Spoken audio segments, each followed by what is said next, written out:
Episode 70. 70. Okay, cool. I was making sure you knew.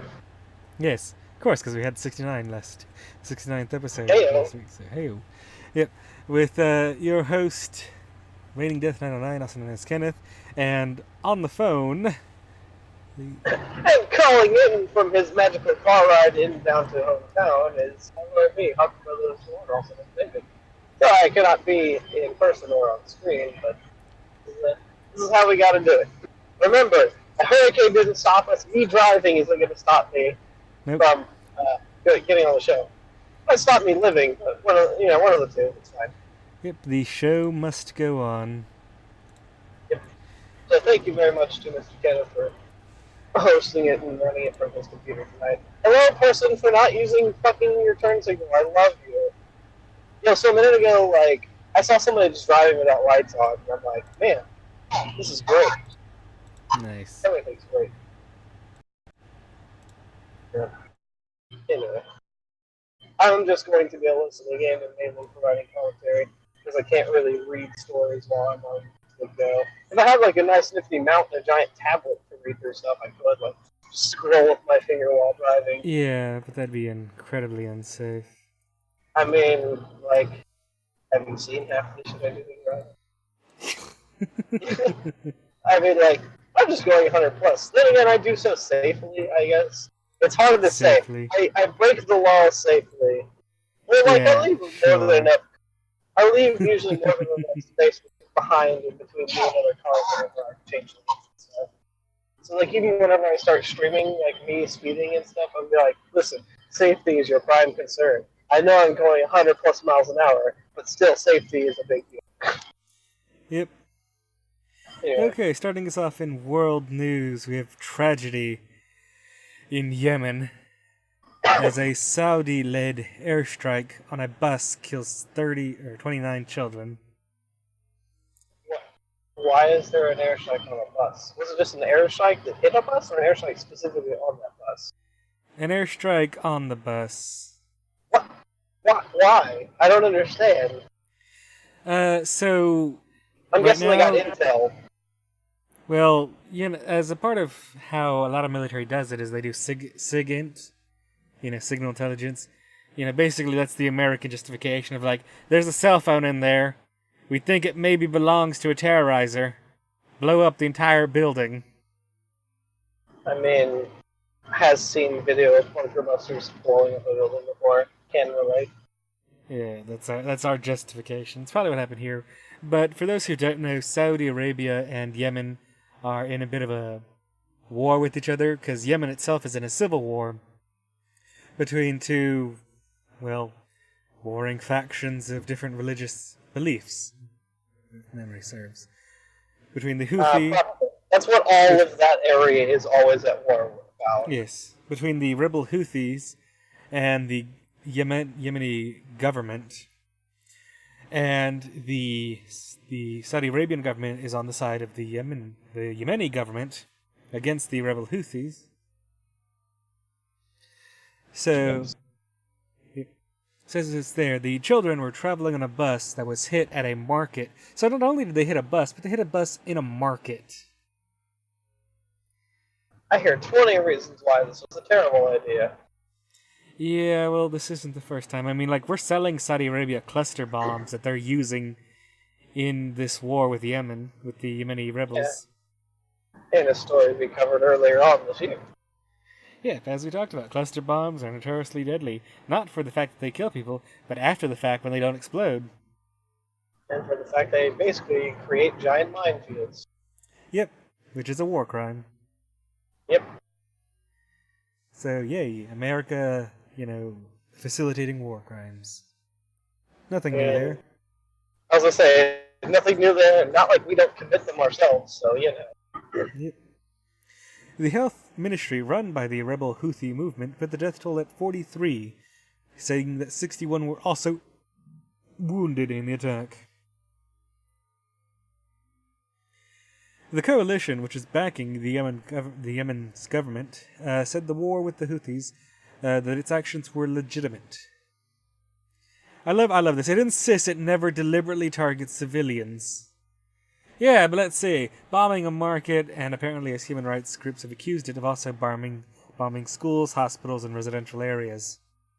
Literally anything that has civilian presence. Good job. Yep. Yeah, we totally don't target civilians, except when we blow up a school filled with a bus filled with school children. Yeah, Or a totally. market. Or any of the Or above. market. Yeah, it's totally peaceful.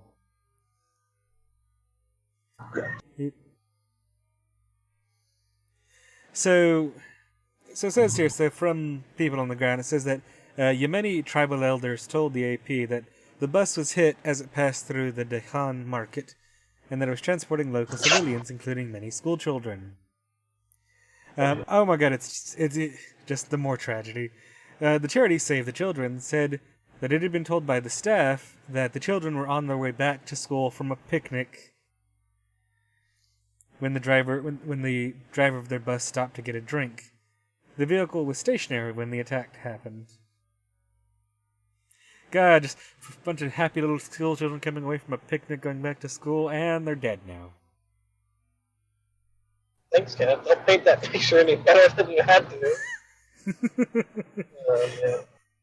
Hey, And I'm trying to get across the human cost of this war. there's always a human cost to every war. Yes. That's But the fact children of hits war. people a bit Until we harder. get to the point where we can make robots do stuff, there won't be any human cost. Well, on our sides, but everybody else's side. Yep.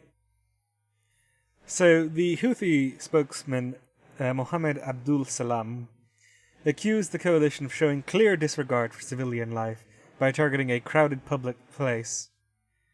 Well, it's really terrible. I never understand these people who do these military bombings. That they go after these, soft civilian targets, and then they wonder why people don't approve of their bombing. Why they don't get on their side of these wars. Yeah, that's a good question and a good you bring up a good point. Like, Just like, so why do people have their bikes on? Okay, can you turn your bikes off? Thank you. yeah. I don't know if they turn their bikes on. You're going, 95 and on the road or what? And I love how they try and just be like, nah, it's totally legitimate. It was fully conducted within conformity of international humanitarian law. Because apparently it's okay to bomb a shit ton of children. Yeah, go figure. It's totally fine. Wow, the Houthi forces are controlling a good amount of the populated areas.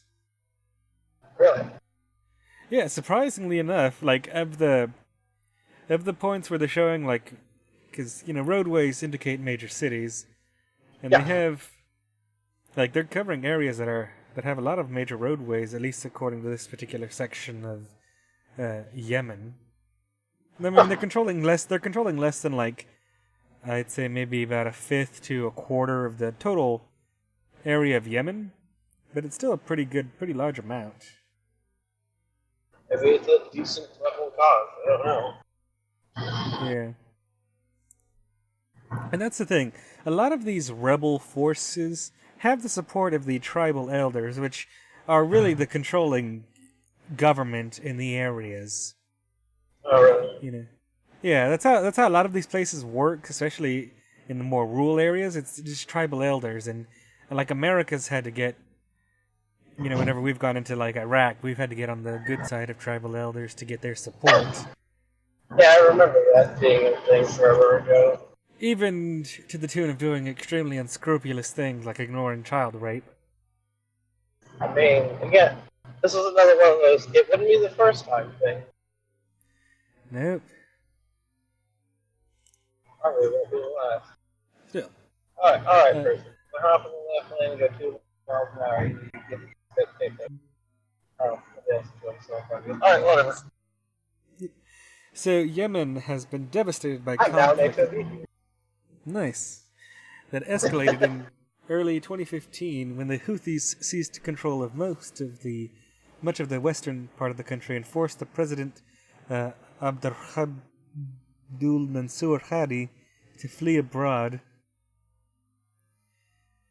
Alarmed by the rise of the group they saw as an Iranian proxy, UAE, Saudi Arabia, and 7 other Arab states intervened in an attempt to restore the government. With almost 10,000 people, 2/3 of which being civilians, killed, and 55,000 injured in the fighting. The fighting and partial blockade has left 22 million people in need of humanitarian aid, creating the world's largest food security emergency, and apparently has also led to a cholera outbreak affecting over 1 million people.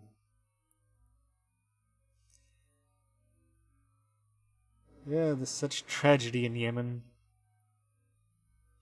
And continuing tragedy, considering that these rebels won't give up, and the government, of course, wants to maintain, regain control. So, moving on to lighter news. China has unveiled a $20 billion sea crossing bridge, which is the world's longest sea crossing bridge, at just over 34 miles. I really should open up the chat.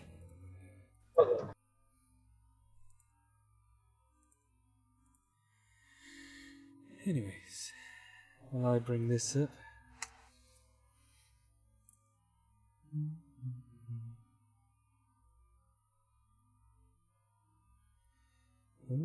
Constable. My buckle pucker. So I hopped to the HOV lane, it sped up, and just got straight to a constable. And it's like, probably a bad idea. Yeah, just a little bit. Yep. Okay, back to it. Yep. So. Cheerio. Is Prince here? I don't think so. Prince being Gambit 999991. No. He's not here. Yep. So, spanning 34 miles, it's the longest sea crossing bridge. Oh, he is there. What did he say, hello? Yeah, he commented. He's not coming up in the user chat, but he did just pop up here in chat. What's up, Princey boy? Where they're counting it as a monument to the country's great achievements and ability to build superstructures. I mean, it's pretty interesting that their ability to build this, in the water, 34 miles long. And it's interesting, too, because it's also connecting the regions of Hong Kong and Macau to mainland China, which I know China is probably head over heels to do that, considering Hong Kong and Macau have been pretty much separate countries to China. This gives them additional leverage over the city-states, essentially.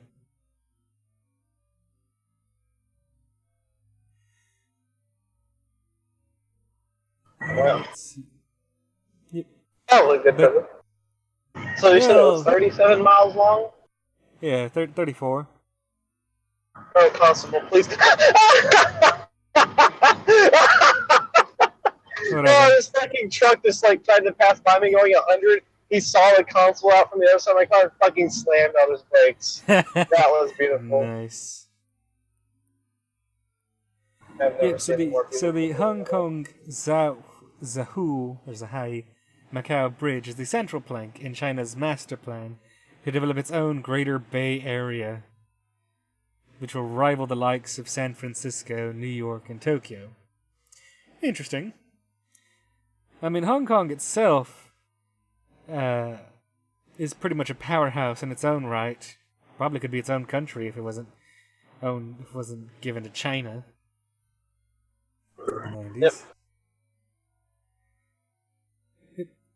So the Marcus Chan, head of research for the area, says that Hong Kong and southern China is vibrant, economically productive. Wow, it's actually pretty crazy. So China's Greater Bay Area has more people than Tokyo, New York Bay, and nearly San Francisco combined as far as population. They have a GDP that's actually less than Tokyo and New York, even though it has a greater amount of people. And wow, the because GDP of per communism. well, probably just because tons of people in the area, and their Shit ton of GDP people is and also shitty paid work. Yeah. yeah, that too. And their GDP per capita is the lowest, with San Francisco, no surprise, being the highest, because fucking San Francisco's ridiculous. Yeah. As we covered, freaking poverty line for San Francisco is like, for a family of four, is like $150,000. Because San Francisco's fucking ridiculous. Yep. Yeah, Anyways, I would hope that everything over there isn't like fucking minimum wage. Oh, all of a sudden the cop just went ham and exited. Was he about to tag somebody? Let's see. Just Gonzo. Oh, big. Anyways, as moving on to U.S. news, because this is actually a major story being covered around the world for its just what's the right wording I'm looking for? It's just horrific. What is this It's story? horrific, and we're not gonna sugarcoat it here. Tell me the damn story. U.S. suspect was training school children to commit school shootings. Now, if that's not bad enough, this story gets worse. Are we gonna go into conspiracy level shit? No, there's no real conspiracy theory, but it's just a more tragic and horrible story. Why are you like this, car? So, suspects Siraj Wahaj and Lucas Morton, yes, were arrested after 11 malnourished children were found in a remote desert compound, training them to commit school shootings, according to reports. That sounds like a weird fucking. Sounds like something we would do. Guantanamo Bay level. Yeah.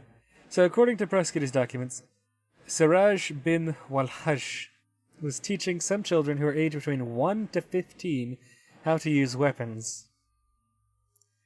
1 to 15. Mr. Wahaj was one of 2 armed men arrested on the scene.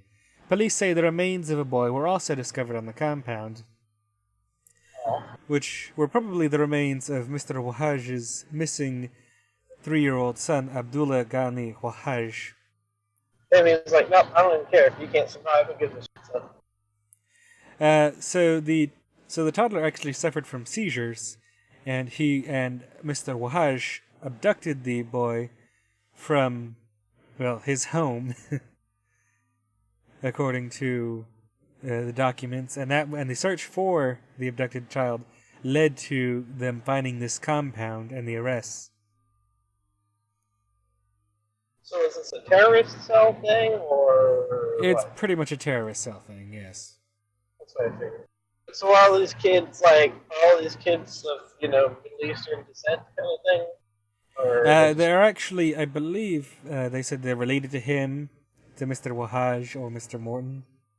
So then they are all some Middle Eastern or something. Yes, they're children of these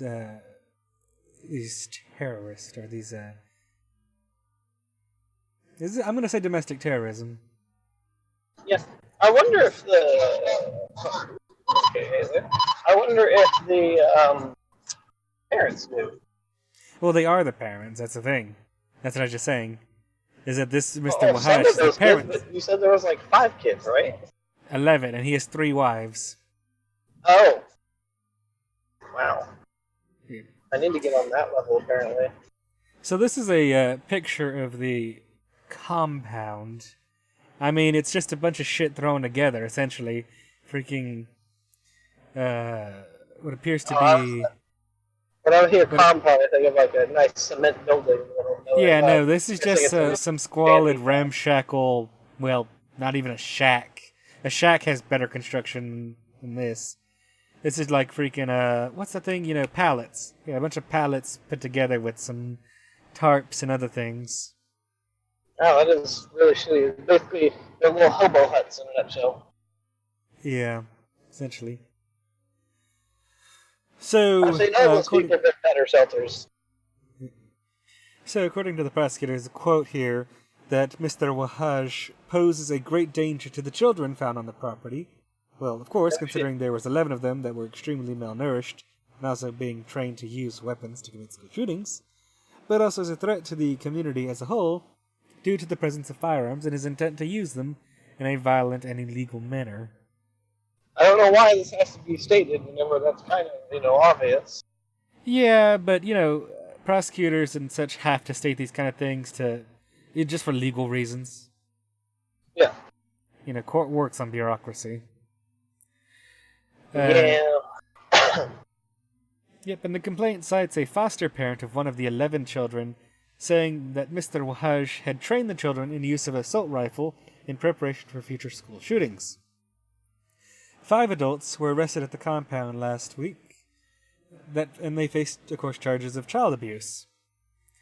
And here are the 3 women believed to be the children's mother, who were also arrested without incident. Police have not explained what connection the women have to each other. One of them is Janie Leville, the other one Sabhana Wahaj, and Hujra Wahaj. God damn these Middle Eastern names that I'm struggling with because there's like H's and U's and J's. So many of those particular characters.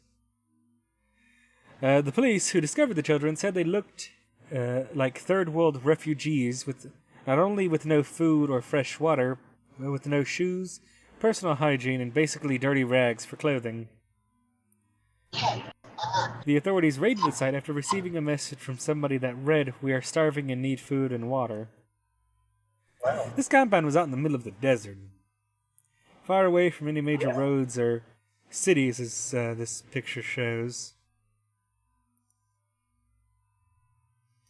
Yeah, I think that's the point. Mm-hmm.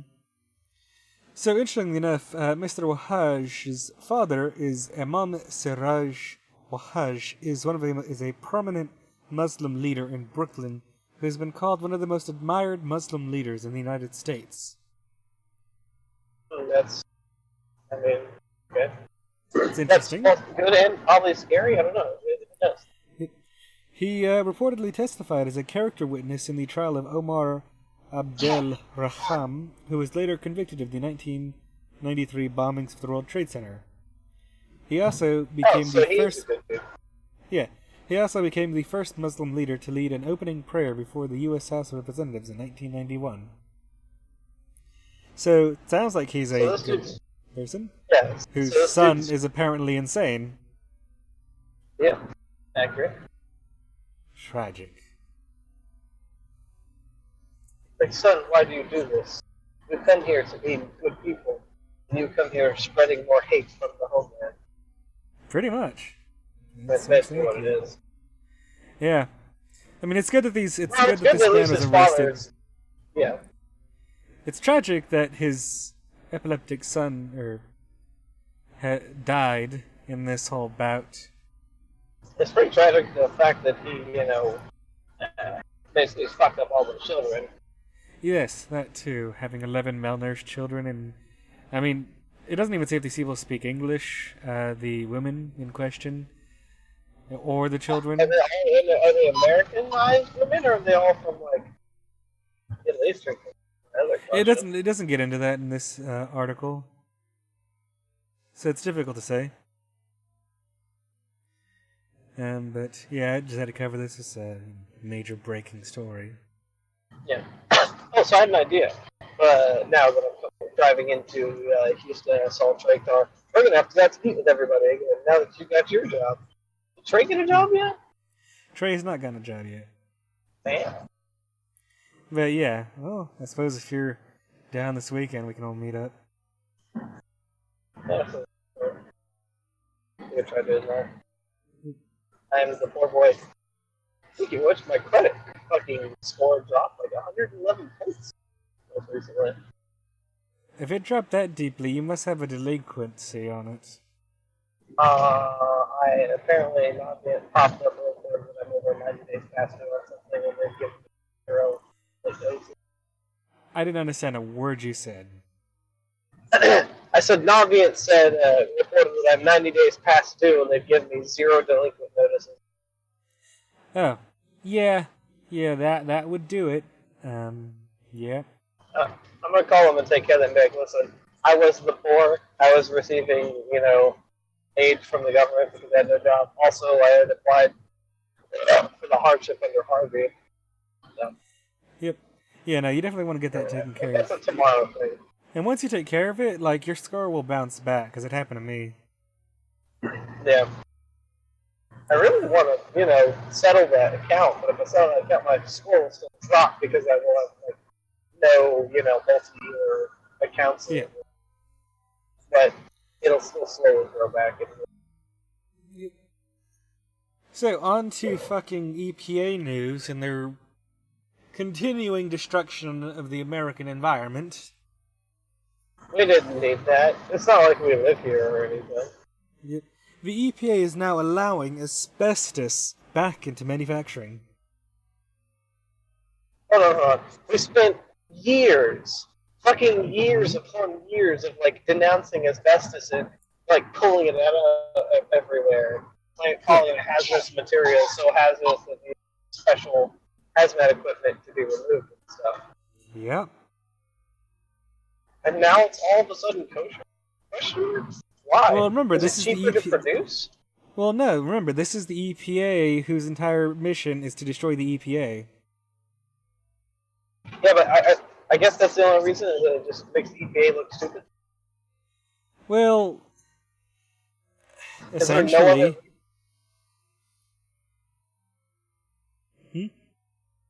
I said, no, I was asking if there was no other reason. It's not cheaper to produce, it's not, you can't cut corners with it, it's just to make them look stupid. Well, I mean, the EPA's whole business is to, cut back regulations and everything else, and this is a big way to do it for... I mean, it's splashy because, it's asbestos, which everybody knows is terrible and deadly and causes mesothelioma. Everybody has seen those commercials on mesothelioma. If you're a level have mesothelioma. It's pervasive in our culture at this point. I mean, it's fucking memes now. It's that bad. Yeah. Is that good? I guess it's good that it's a meme, so... I guess. But yes, asbestos is now legally allowed back into manufacturing under a serious number of loopholes created by the EPA, which this is how ridiculous this rule is that they've made. So, the EPA has recently released a report detailing its new framework for evaluating the risk of top prioritized substances. But listen to this. Listen to how far the EPA will go to give up its job and its responsibilities. That for these top prioritized substances, these extremely dangerous things that we know are deadly to people and cause serious harm, the agency will no longer consider the effects or presence of the substances in the air, ground, or water in its risk assessments. Then where will it consider them in its risk assessments? No. Inside somebody's asshole? I don't understand. Pretty much. They're advocating all responsibility and all oversight of these dangerous, things. Substances, Yeah. So this So this is among the first batch of 10 chemicals under a 2016 amendment, which will require the agency to continually reevaluate hundreds of potentially toxic chemicals in lieu of removing them from market or placing new restrictions on their use. This reevaluation also greenlights companies to use toxic chemicals like asbestos without consideration to how they will endanger people who are indirectly in contact with them. hell, indirectly, fucking directly in contact with them, it's deadly. Yep. Asbestos was widely used in building insulation up until it was completely banned in most countries in the 1970s. With the Asbestos Disease Awareness Organization revealing in April that asbestos-related deaths now total nearly 40,000 annually, with lung cancer and mesothelioma being the most common illness associated with the toxin. Remember, folks, if you or a loved one has been exposed to asbestos and has mesothelioma, you may be able to get compensation.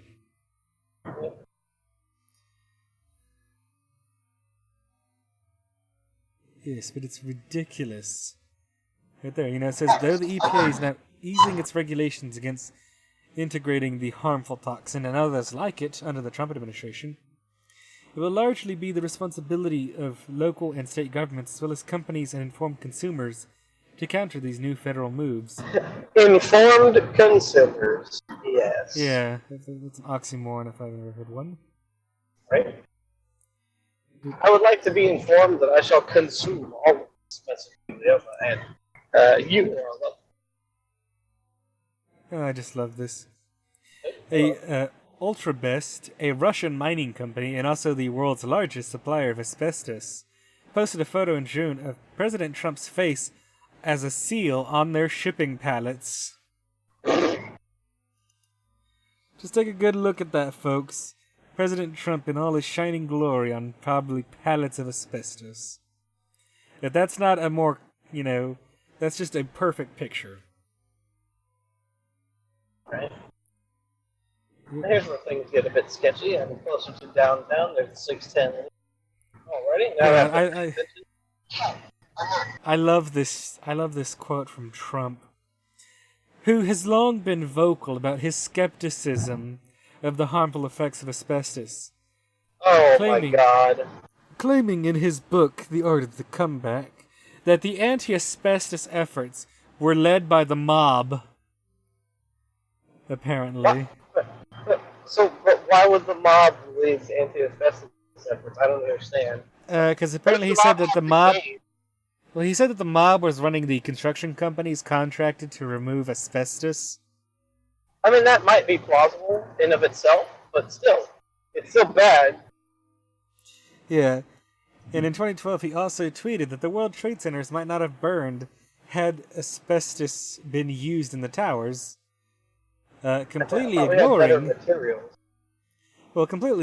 the asbestos that was already in the towers, and the fact that numerous first responders are now suffering from lung cancer and mesothelioma due to the asbestos that they were digging through trying to save people's lives. Listen, nobody ever said Trump was fucking a felon. Really Well, that's true. Oh yeah, there's another vehicle with no lights on. Congratulations. Okay, now that we're done with asbestos, on to rape. Remember, if you're a loved one with diagnosis of asbestos, you may be in private sensation. Oh, well, Yep. So, for those who don't know, and if you don't know who the hell Brock Turner is, you've been living under a rock.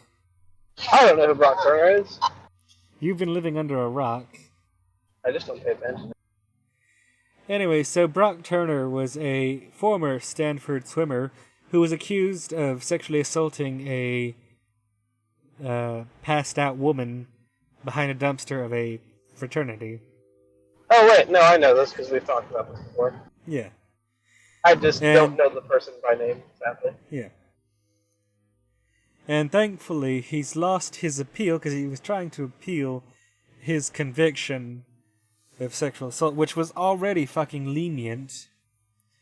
Because the judge in that, in his conviction only gave him 6 months, and then they gave him time served, so he didn't even spend a day he didn't even spend much time in prison, if anything.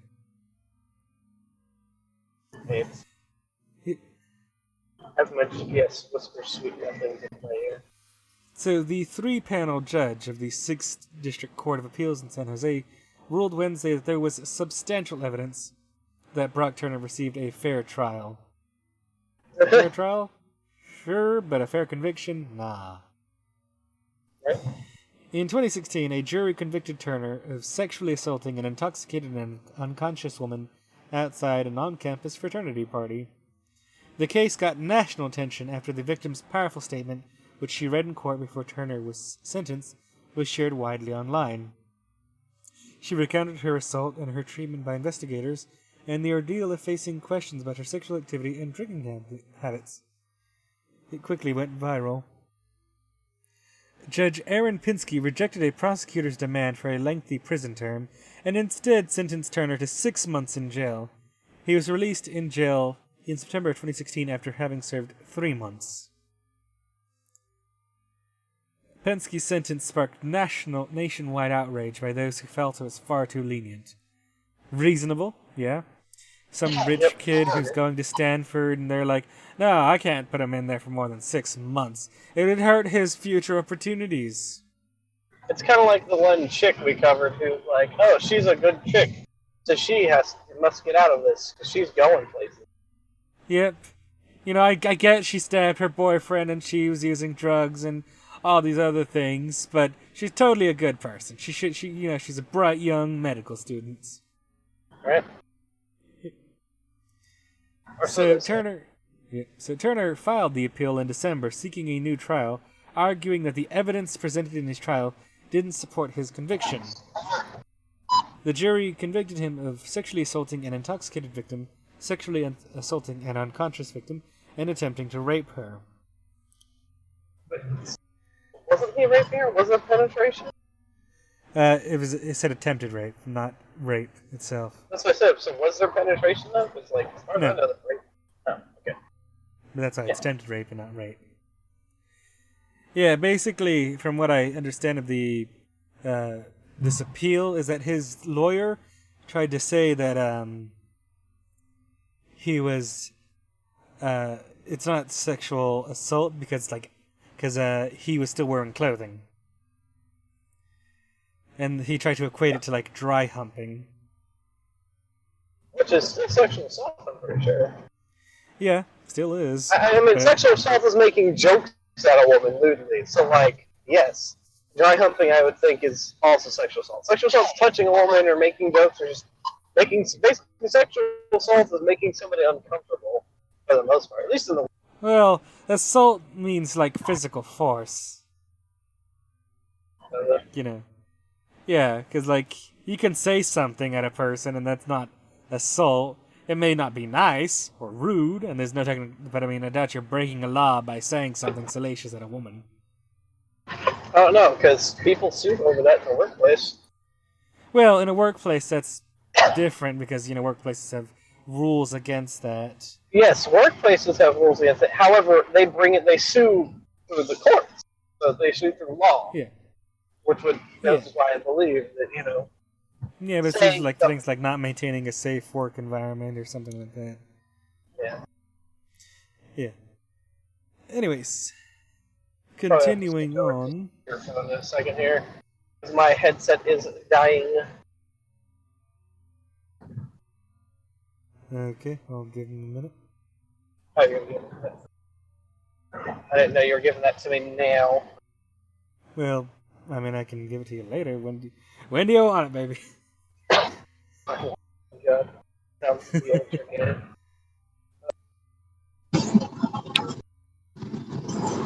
Alright, can you hear me? Yes. Help? Yeah. Okay, so it is going to my phone. Yeah, you have a lot of background noise now. Well, yeah, because now I'm using the cell phone. The cellular device. Now you're hearing everything that I'm hearing. Isn't it grand? Yeah. Smashing. Smashing. Uh-huh. Yep. So, in continuing this great Trump administration's effort to get rid of all the illegals, a judge has ordered a plane carrying a deported mother and child to be turned around and blocks more removals. Ow! That's that. I just saw like 20 police officers on a bridge in one ambulance. I don't know what the hell happened. Looks bad. Yeah, something's probably going down. Obviously. Honestly, I've never seen so many cops anywhere in one place in my life. Yep. In a federal courtroom in Washington on Thursday, a judge heard about something the Trump administration had done that clearly angered him. I love this. I love the wording. The government, he learned, had deported an immigrant mother and daughter who were plaintiffs in an ongoing lawsuit the judge was hearing over asylum restrictions. Wow. Well, I mean, I suppose they can't get a trial if they're not there to... It sounds like corrupt government. So the judge did something highly unusual. He demanded the administration turn around the plane carrying the plaintiffs to Central America and bring them back to the United States.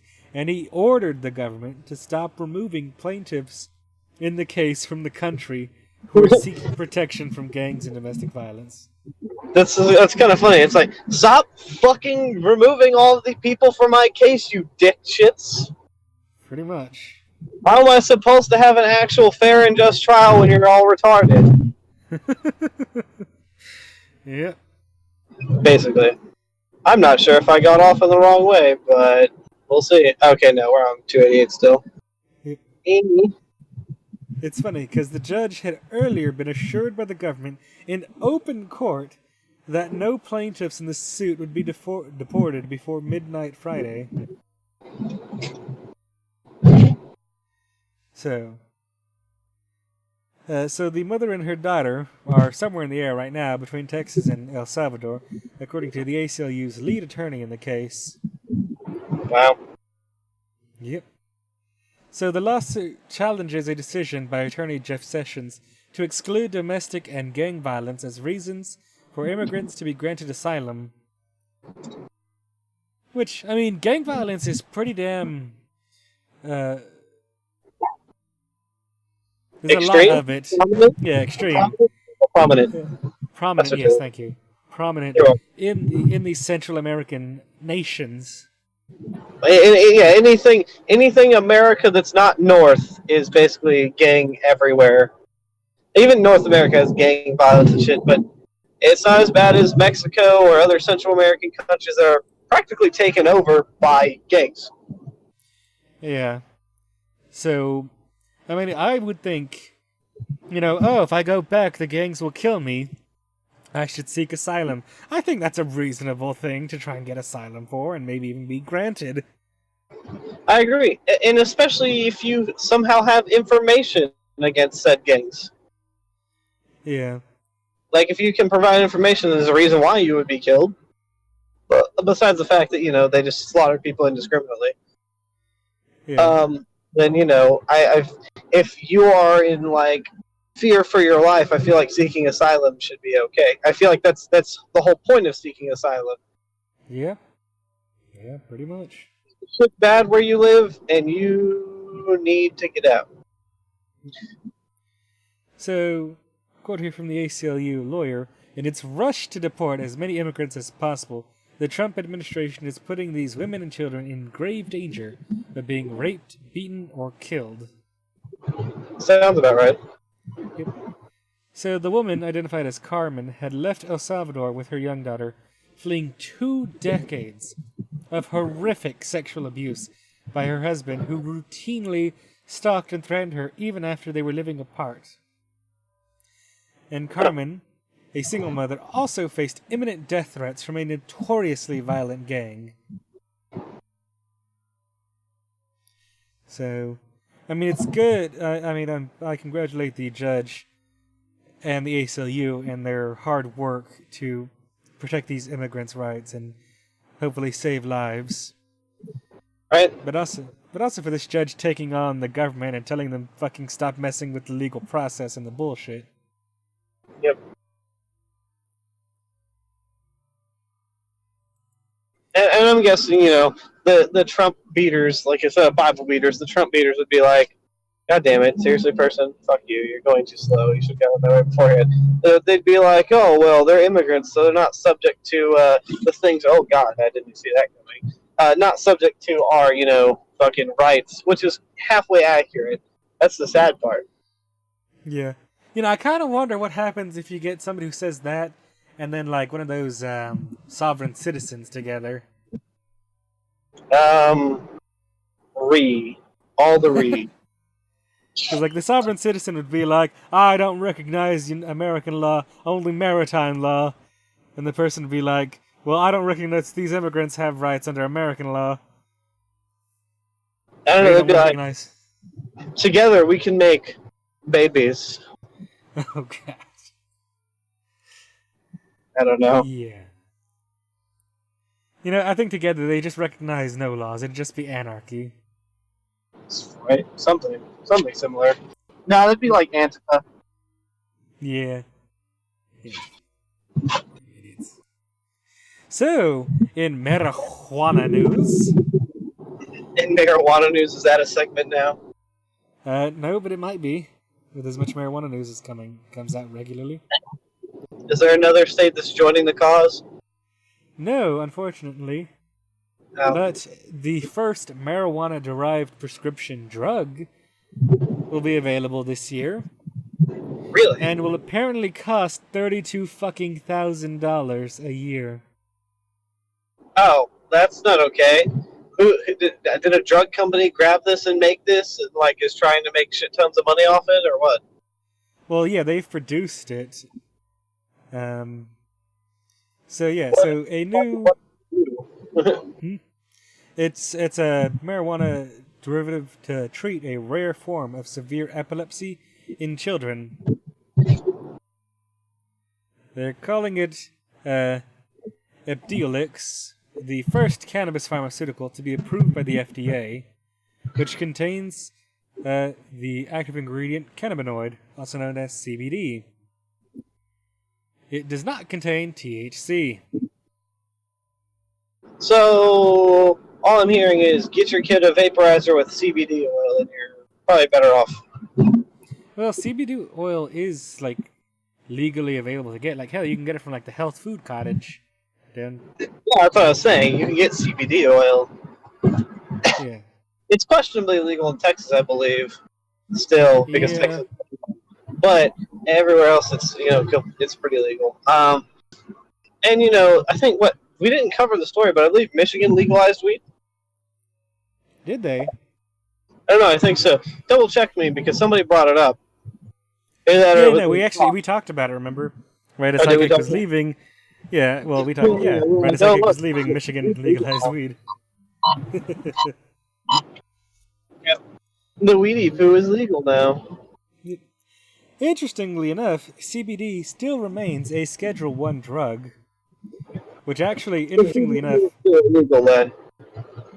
That's what I thought. What? That CBD was legal. No, it's illegal. It's a Schedule 1. That's what I said. Illegal. I said illegal. Okay. Yeah, okay. I'm passing by Memorial Herman, and the H is all LEDs. So it's just it's Memorial Herman in dark letters, and then just the Herman, the H in Herman is huge and bright. It's just kind of funny to point out as I'm driving. I see so much weird random shit when I'm driving. I didn't send you the pictures. I'll send them to you afterwards. The jokes. Okay. Yeah, it's pretty interesting because the FDA approves a drug that they themselves say that has no medical benefits. It's almost like the government's full of hypocrisy. Yeah, so the FDA now has to go and reschedule CBD and recognize that it is. Are they going to reschedule it, or are they going to keep the Schedule 1 anyway?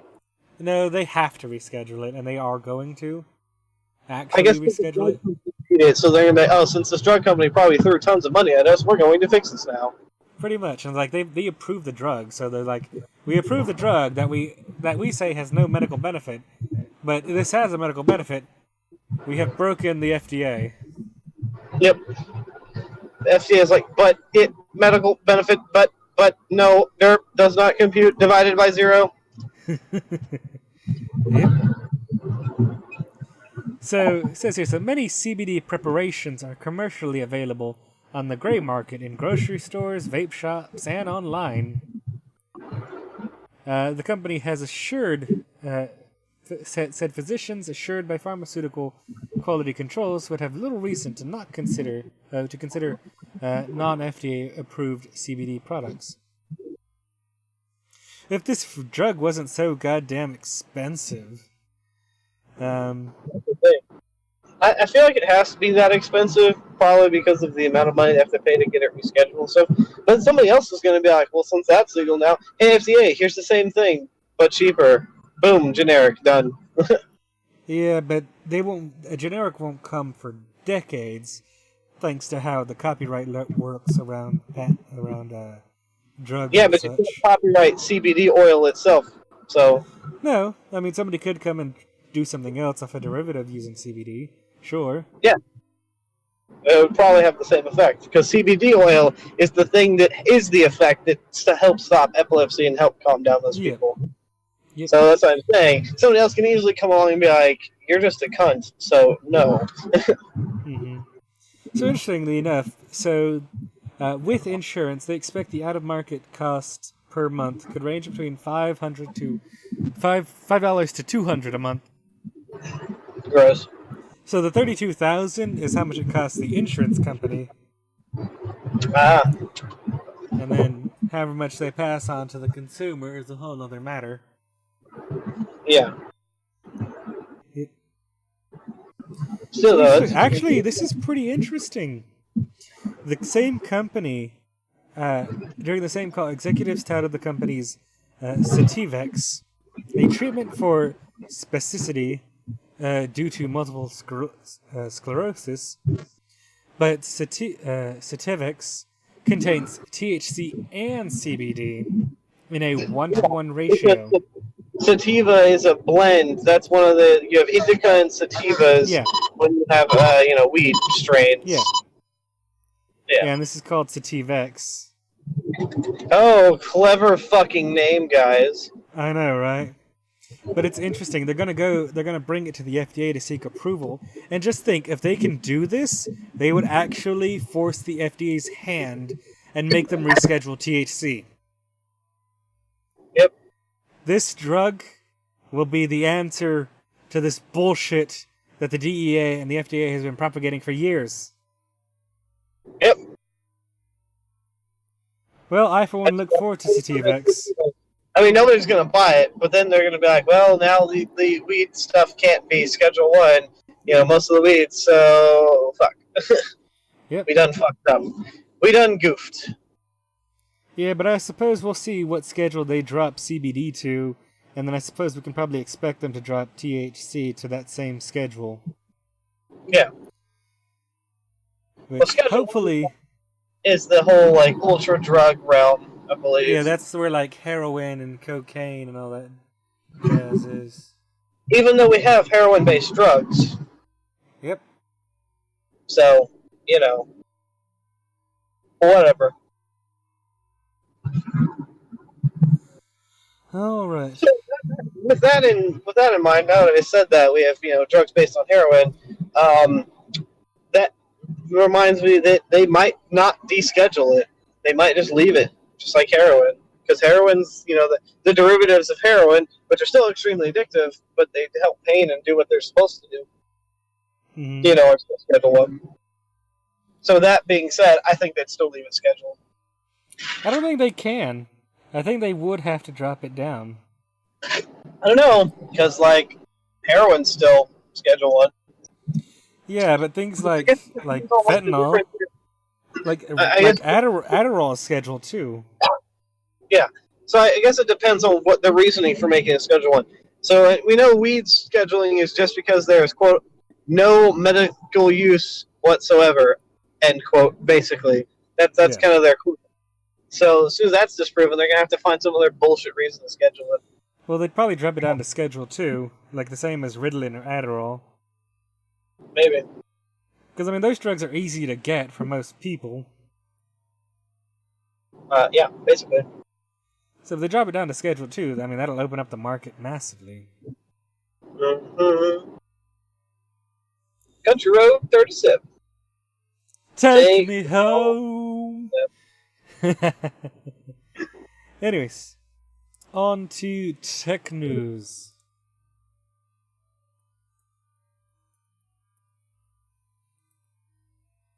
with the EU. So the EU may force iPhone to switch from Lightning to USB. What? Yep. What? How? They can do that apparently. That's okay. So that seems like way out of the scope of what the EU can do. That seems ridiculous, to be honest with you. Like, sure, I fucking hate Apple, but like, that's just dumb. Well, actually, Apple volunteered. So it says here. So Apple. Donnie? Are we gonna get the iPhones to stop being shitty and fucking like have less proprietary shit? At least one less thing. At least one less thing, maybe. So Apple. So like it says here, Apple has the Lightning connector, and everybody else has USB, either USB-C or Micro B. But EU regulators are considering whether they need to force a common standard for phone chargers, with the idea to cut down on the 51,000 tons of old chargers and cables thrown away each year. So wait. That's what I mean, I guess. Like, the only thing that happens is like iPhone cables die all the time. Yeah, but if everybody standardized down. Do what? I mean, if everybody standardized whatever kind of like cable type they were using, I mean, there would be no need to be, you could just go off to the store, Walmart, or Amazon off the rack and just pick up an Amazon basic cable. Yeah. Reduce waste. Especially like when people, if they have like Micro B and they get a USB-C phone. Like, basically, that upgrade. Yeah, then you're forced to either get a Micro B adapter to USB-C, which I did because USB Micro B is still more popular, so it's easier to get. Yeah. But then it also, like, if you have replacement cables, then you just throw away the cables if you don't use them, and that just leads to waste. Yep. So I didn't get an adapter because I don't care, but it's also because some of my USB, cables are random. Mm-hmm. Like, what is the person going 2 miles an hour for? Some of my cables, mini. I have a bunch of minis or micros for like most of my objects, but I really like my phone to be separate because like it's kind of nice. But however, with the advent of my GoPro and that battery pack, and the phone came with a USB-C, connector itself, I'm fine. I have like 2 or 3 now, so I'm good. Mm-hmm.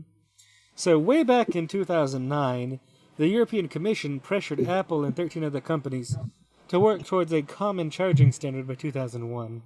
I want to point out something weird real quick. So I'm watching this dude on a motorcycle. He's on a cruiser, and he's using the back pegs for his legs. So he's riding it kind of like a crotch rocket when he has front arm pegs like for comfortability. This is fucking weird. Very weird. He's just doing what he wants to do, I suppose. I guess. It just looks like he's fucking air humping just perpetually. He's just got his legs bent 90 degrees at the knee to the back, and he's driving. It's kind of odd. Sounds uncomfortable. I also think that's bad, because I don't think he's near a shifter if he needs to shift.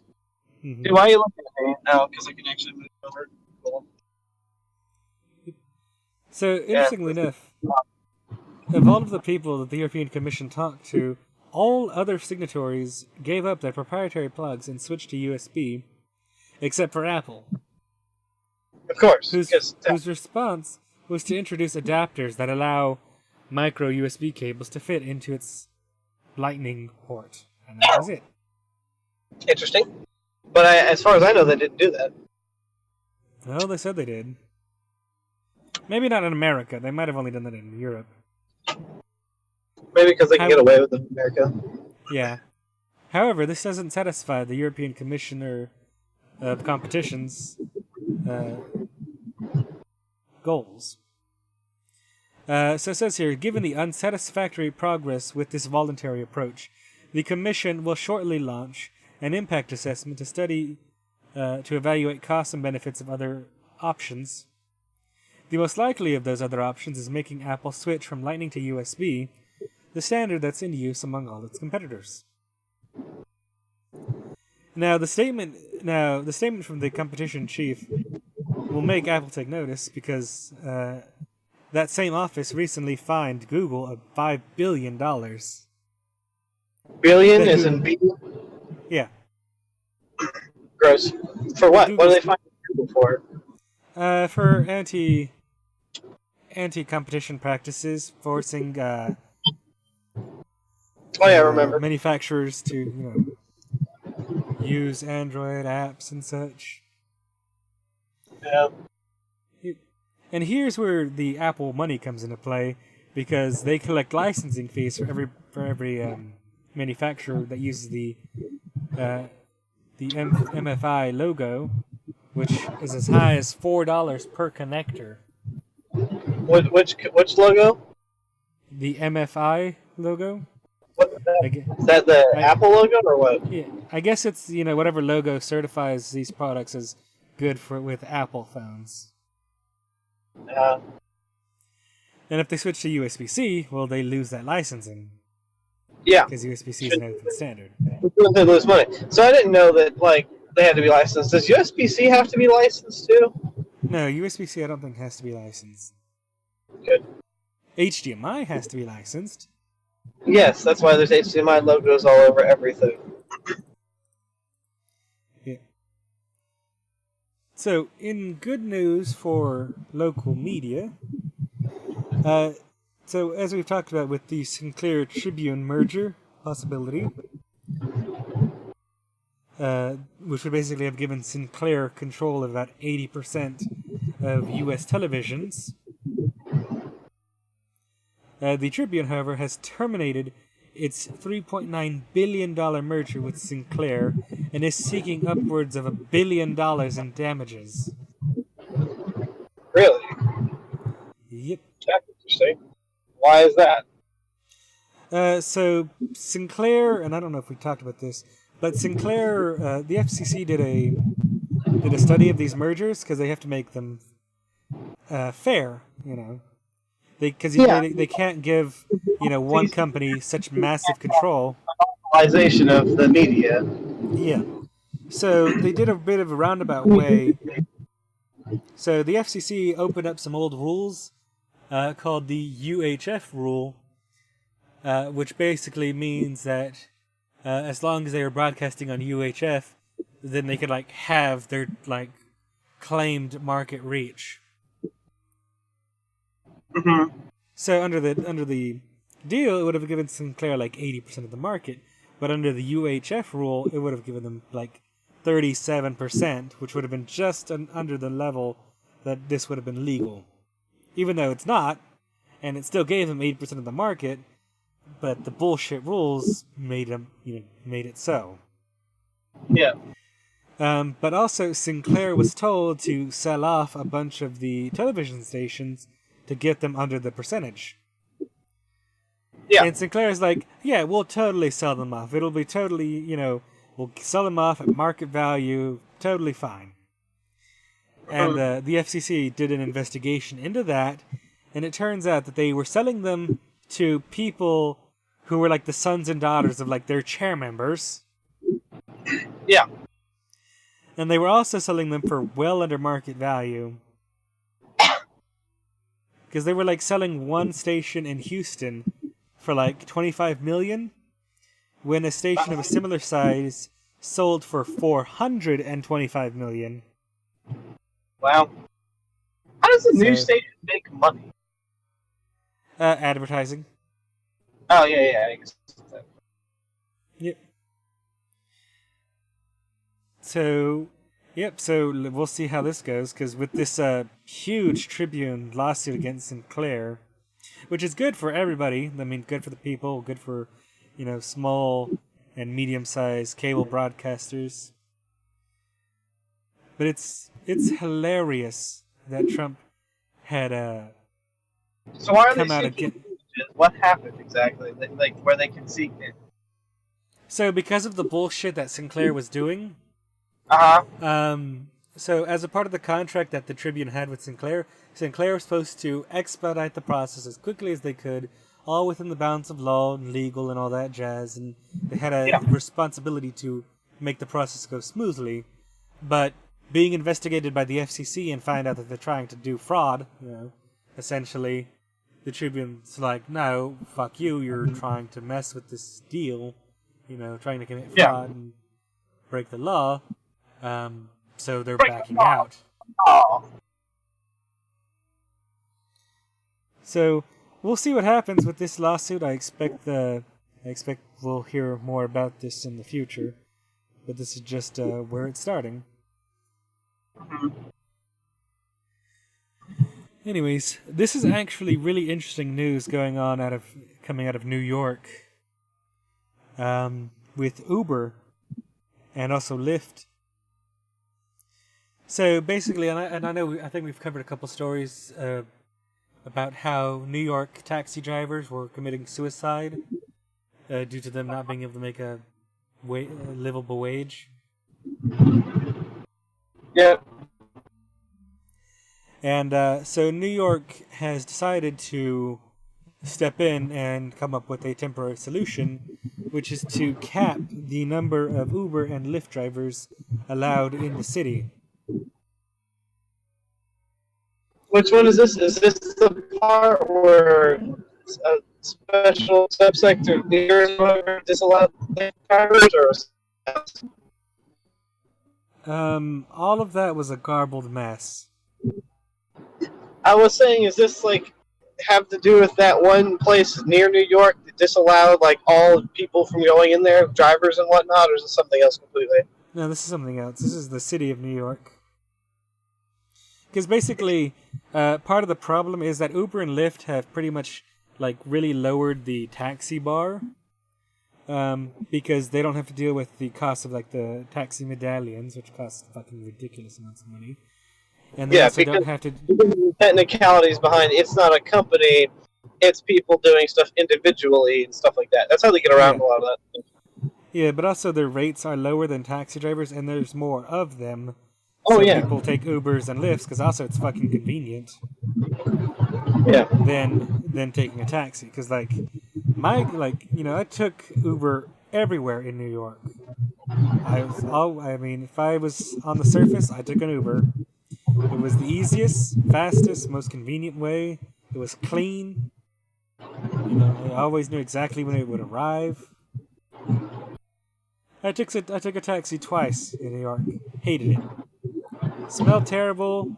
It was more expensive. The driver barely spoke good English.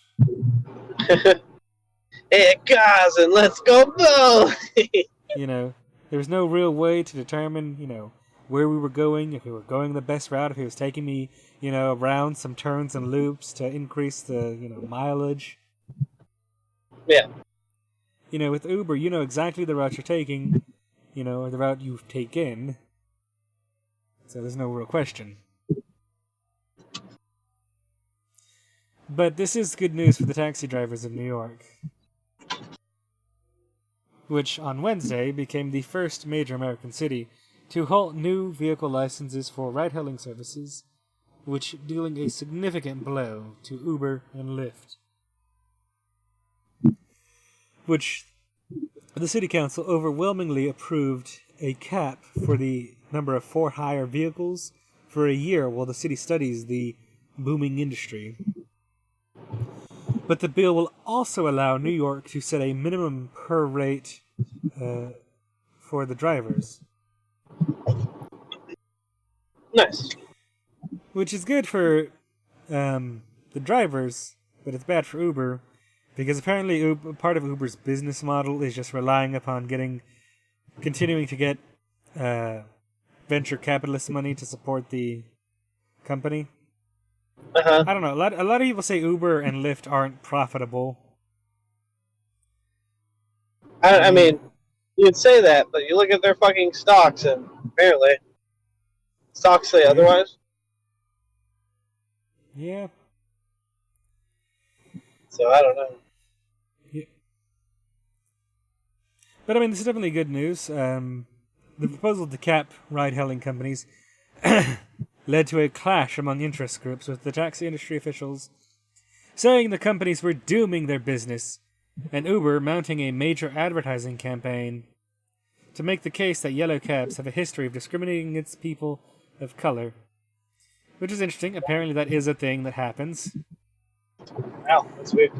I'd say, yeah, like, sure, the taxis have probably discriminating against us.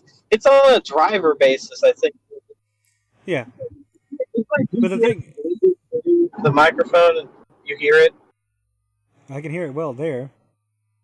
Oh, I was just making sure. Have we been able to hear it this whole time, or just then? No, I've been able to hear it pretty well for the most part. Okay. No, I'm into the point where I'm gonna pull up into this Buc-ee's and just hang out because the show's, I'm sure, almost done. Right? We only have like. Yeah, there's just like a couple of stories left.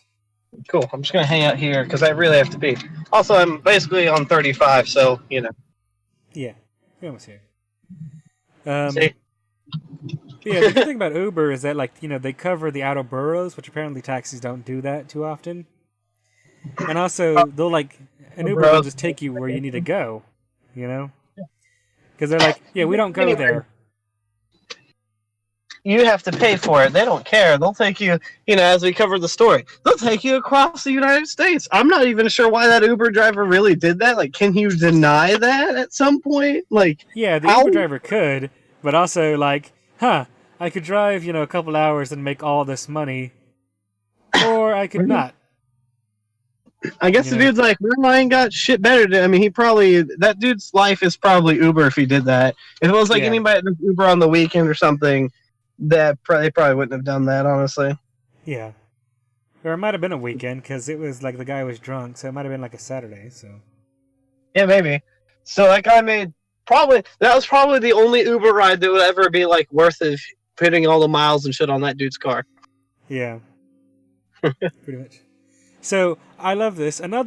Since we're talking about the FCC, so we have another story about the FCC. God damn this approach here. With the DDoS attacks that the FCC reported didn't actually happen. What? So basically, they were saying last year, the FCC was claiming that they were DDoSed, that their comment system was DDoSed. Uh-huh. Was that system that had all the fake fucking shit in it about the, Oh no, that wasn't the thing. Even though FCC, that was part of the FCC. The whole fake emails getting sent out under people's names in support of net neutrality and shit. Yeah, and against net neutrality. Yeah. Yep. So it says here, back in May of 2017, John Oliver did a bit on net neutrality that called for the viewers to visit the FCC website via Go FCC Yourself. Go fuck yourself. And urged them to preserve net neutrality. Well, the FCC's website was subsequently slammed by the millions of people visiting that website, which they claimed had been the result of a DDoS attack, which prevented people from leaving comments, and not an overwhelming influx of angry last week tonight fans. Nice. So, question here: how is the chat? I haven't been, here. I can't pay attention. Or haven't been able to pay attention. So Prince has been commenting, and I actually haven't been seeing him. Sorry, Prince. Rest in pieces. I'm sorry, Prince. If I was alive, I would do it. Oh, hey, you're actually just showing the stories. Okay, cool. Yeah. I'm pulled up. Uber sound like a prostitute. I mean, truth hurts. Hey, I mean, if that's it, that is what they are. Can't help being. Yep, but it's now come to light that the claim wasn't actually true. As reported by Gizmodo, an investigation conducted by the FCC's Investigator General found the downtime was not a result of a cyber attack, but rather with design issues with the FCC website. Basically, the servers couldn't handle the capacity. The servers are shit. Pretty much. But I mean, it's just great because, it's not only did he come out saying that it's not, that it wasn't a result of a DDoS attack, But Ajit Pai came out saying it's Obama's fault, essentially, because the IT director in charge was an Obama hiree.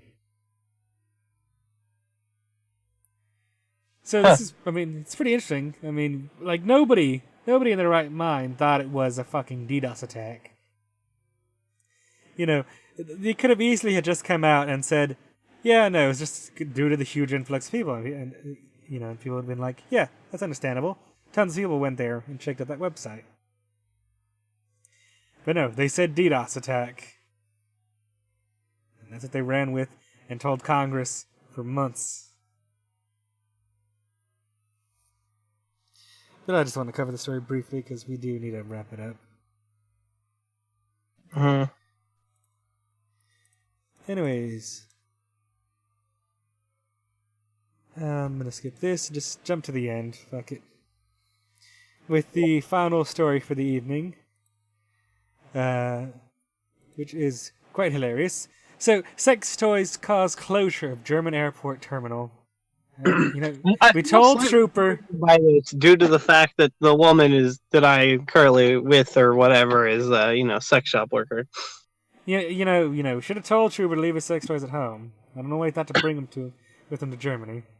Right? Oh, that's even better. So I have a clip button on my Stream Deck, but I can't use it here. Imaginary clip button, go. Yep. Yeah. That's so funny. Various sex toys, including a vibrator, were mistaken for a bomb, This causing a isn't partial closure. This isn't the first time this has happened before. Like, this has happened, like, a couple times. I've heard stories of this happening every now and again. Yeah, that doesn't surprise me. Because it's like a weird object, and it's got a battery in it. It could be a bomb. It's got wires, a battery, and it's some weird tubular object, so, bomb. Yep, so employees at the airport were conducting a routine X-ray of the luggage when they spotted suspicious content in the luggage piece, according to federal police. Man, there's so much fucking, humidity down here that all of the windows of this Buc-ee's are just, like, slathered in condensation. I'm gonna get out of my car and I'm just gonna get overwhelmed by heat. I'm ready for it. Oh, boy. Well, that's true. We probably should have talked about Alex Jones. Oh, yeah, I was gonna say, like, because he brought up Alex Jones on Tuesday, and I'm like, this is the wrong show for that. I'm surprised you didn't bring up Alex Jones. Fine, I will cut this story short and talk about Alex Jones, because I know a fair bit about it. Long story. Dildo's mistaken as bombs. Pretty much. Dildo's mistaken as bombs. So, on to Alex Jones. I'm just going to leave this story up while I talk about Alex Jones.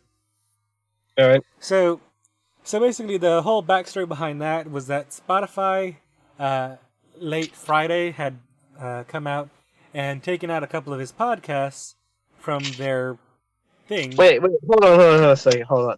His podcasts are even on fucking Spotify? What? Yeah, he has millions of, like, viewers and listeners, man. He's pretty big, even though he says crazy shit. Well, I mean, that's probably why he's big, is because, like, some people probably just listen to him for stupidity, some people listen to him because of conspiracy, some people just listen to him, I don't know, whatever. But still, like, I still never thought that that's something you would, like, put on Spotify. That's just kind of, that was yeah, he's on all the major platforms. But yeah, so he said some shit in some of his podcasts that went against Spotify's terms of service, like inciting, like, libel or slander and such. So Spotify removed a couple of them. And Facebook also followed suit and also removed a couple of his podcasts. And then later on in Saturday, Spotify just was like, no, we're removing all of his podcasts. We're wiping them out.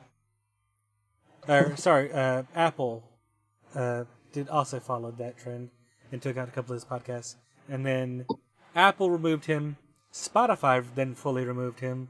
Facebook came out and removed his fan pages, his, like, main pages. And then finally YouTube came out, following everybody else, and removed his channels for violating terms of service. So all of this was due because he violated terms of service, which basically he said that what they're claiming is that he said that Mueller, the one who's investigating Trump, was a child rapist and had raped a bunch of children. I mean, there's no evidence to this, but Jones was just saying this. That's it. That's pretty much fucking slander and libel. Yeah, but that's the only thing that got him axed. He said shit on that level before. All of a sudden, he just got axed. Yeah. Then? Well, I think that was just like the start of it. I think they finally decided to go retroactively and take him out. Yeah, and then they looked back and they're like, man, this guy says a lot of shit. I don't know how they couldn't have known that he said a lot of shit like that all the time, but Yeah. But so basically all the platforms in a simultaneous event took him out. Mm-hmm. But he still has his apps. So actually it's pretty interesting now. So now that he's been removed, basically his apps have now shot to the top of the list in the Apple iOS store and Google Play Store for news. Really? Wow. Yep. Because they're now the only way to get his content other than his website. You know what would be interesting is this is all a ploy for him. Is his app paid or is it free? Free. Oh, well then whatever. I don't know. But I think he has like paid subscriptions on his website. He probably has ads and shit too. Yeah. So he probably makes good money off that shit now. Probably. And this is the interesting thing, because a lot of people are like, oh, they're violating his free speech. But the thing is, like, free speech only applies to government. These are private entities that are doing this, of which terms of service that he has violated. Now, free I don't speech agree with them.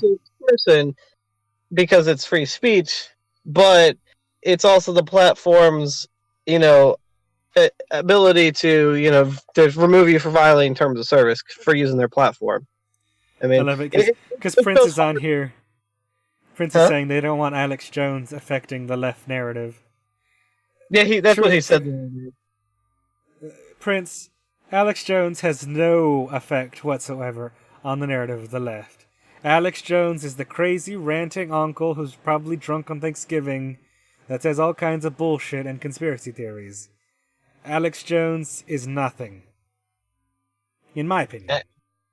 So sometimes back when he had old content, old good conspiracy theory content, which he had like lots of other facts and research for, he was okay. Like, this was a long time. This was years ago. And then once he got his own shows on XM and everything, he fucking turned into this. He turned into turning the freaking frogs gay stuff. Turning the freaking frogs gay. Which is basically the point where I was like, I no longer credit this man or do anything. Because like his earlier content, like I said, he had lots of research. He had gone and done things, fished up documents, pulled up things. Like he was actually a decent, conspiracy person to go to and go through. And he had good, legitimate, like hard facts and some things like that. Back then, this is a long time ago. And then and now he just turned into a fucking retarded internet personality, and that's basically what he is at this point. And so Prince is like, you don't think Alex Jones had some effect on Donald Trump being elected? Really? No. Donald Trump? Yeah, he's very pro Donald Trump, Alex Jones. I would say yes. Under Prince's question, yes. Because even the whole Facebook ad campaigns against Hillary run by the Russians had an effect. Everything has an effect, realistically. I mean, I know, but I feel that he's probably saying some sort of substantial effect. Well, I mean, it's still substantial enough. You know how ridiculous fucking Alex Jones's user base is? It's the same kind of about ridiculous 2.5 that million. Trump's fucking constituent base is. It's probably the same people, actually, at this point. Well, the thing is... But they might have liked Trump before Alex Jones said anything anyway. Yeah, the thing about Trump being elected is that Alex Jones probably had nothing, no substantial real effect on it. He had some effect, sure. Yeah. But I don't think a substantial effect. I think that the media that had the greatest effect was the mainstream media, who for many months had been ridiculing and deriding Trump as a viable candidate, as well as the Republican establishment themselves deriding Trump. And Trump going out there and saying, hey, we're going to make America great again, and we're going to bring back jobs and everything, that resonates with people. Even though it is Trump and he's useless and he's getting us into trade wars and costing everybody millions and billions of dollars. But hey, I didn't vote for him. I didn't vote for anybody, and I still don't feel bad about that. As much as anybody tries to make me feel bad about it, I'm like, my vote literally wouldn't have counted because I didn't want to vote for any of those people. I voted None. for Jill Stein. Yeah. Bring it on, Prince. I voted Jill Stein. Bring it. I voted Jill Stein. Changed my mind. Pretty much. This chick just walked out with Bucky's and her glasses instantly fogged up. Oh, I'm so not ready to leave this car and just get swamp ass and immediately. Prince is apparently an anarchist. That's a dumb position. Anarchy is an idiotic position. Prince is retarded. He lives off the government over there, the government welfare in fucking the UK land. Like his opinion's kind of whack in general. Yeah, anarchy just doesn't work. I mean, I could go on a whole diatribe on the faults of anarchy. Anarchy, so I believe that anarchy works to remove government, and it works for a minute, but anarchy itself as a system is not a system of government because it is actually completely anti-government. Anarchy is not a useful, or is not a replacement to a system He's of a government. sovereign citizen. Oh, great. You're just fantastic, Prince. You're fantastic. You only respect maritime law, but you're an anarchist, so you don't respect any law. So I don't know how you, combine those two mentalities. That's just great news right there. It's great news. It's the greatest deal in U.S. history. It's the best deal. We're going to have the best trade deals. This is the best America. Anyways, folks, well, that's it for this evening of Table Talk Thursday, episode 70. Please join us again next week as we continue covering Okay. news in the world as we get back to our regular format. Today's a... You still alive, or what are you doing? What? Did he just mute himself? Oh, no. I don't know. You just, stopped talking. No, I've been talking this entire time. I was wrapping up. Oh, so you muted and then talked, basically. What? No, I didn't mute. No. I've been talking this entire time unmuted. Oh, weird. Did you say the whole catch us next time at, Yes. pretty much going to be Tuesday. Yeah, check out this channel here again on Tuesday for the anime talk show CST. at 7:30 CST. Check out this channel here again for at 8 o'clock, 8 to 8:30 p.m. CST here. Also check us out on Saturdays. Saturdays at 6 p.m. for D&D, which Hard People not be broadcasting, but I guess I'll broadcast it. I guess that's where you can. I'll get High Kick to turn on my computer, and then I'll send you the overlay I have set up for it already. That way it works for you. And have a good evening, ladies and gentlemen. Yes. Good morning, good night, everybody. Thank you, Prince, for coming out, hanging out as usual. You know you'll come by. I miss you, bro. Whenever you get a fucking minute to get your shitty Discord on, get a Discord app on your fucking iPad or whatever the fuck you're using, and come join us, you twat. I mean, it's Discord. It's everywhere. Well, yeah, he was like, my PC broke, and I'm like, dude, just come join us with your shitty your tablet. I believe in you. Alrighty, thank you again, ladies and gentlemen, and we'll catch you on the next show.